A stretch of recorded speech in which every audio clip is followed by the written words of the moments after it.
Arratsaldeon, pozik zatoz? Buah, ez asmatu ze kontzertu dagoen uztailan Barakaldon. Hatsune Miku. Utziko didazu, joaten ez da? Kuadrillako guztiak doaz. Eta dirua ere emango didazu? Zer da, oso garestia, ala? Ba, bueno, 60 euro. Bueno, ikusiko dugu. Oraindik uztailan lekotan dago. Eta, nola esan duzu deitzen dela zure abeslari hori? Hasone Miku.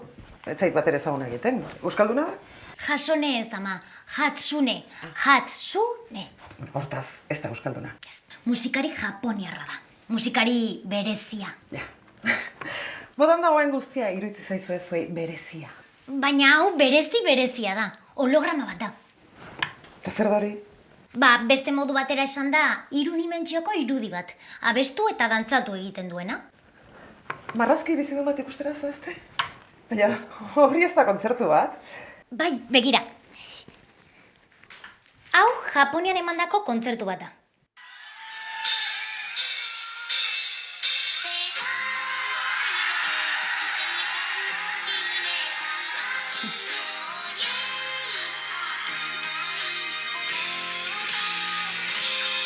Haze festa! Ez alda aluzinantea. Aluzinantea da horri kontzertu deitzea. Kontzertua izango da, baina grabatua. Bai eta ez. Begira, taldeak zuzenean jotzen du, baina abeslaria ordenagailu bat da. Ja. Eta marrazki bat ikusteagatik 60 euro ordaindu behar dira. Ba, zuri gustatzen zaizkizun abeslariek ere, hainbeste urte dituzte, ze aurre historiakoak baitiru dite. Ama, hau da etorkizuna! Bueno, hori ikuskizun dago. Ez dut uste sekula ordenagailu batek izango duenik gizakiak duen sormena. Arrituko zinateke ordenagailu batek egin dezakenaz. Gainera, Hatsune Mikuk ez du sekula emanaldi bat bertan bera utziko ahotsa galdu duelako, ez du inoiz tonua galduko. Zuk miresten dituzun abeslariei zenbat bider gertatu zaie hori.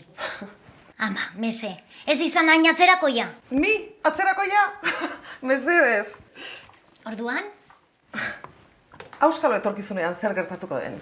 Baina holograma baten ikuskizunak 60 euro, 11 ikusteko jaia gara. Gehiago ordaintzen dituzu zure talde kutunak. Ara, aizu, errespetu pixka bat, Ze igual zure abeslari virtual hori ikusteko. Diru virtuala, besterik ez duzu izango.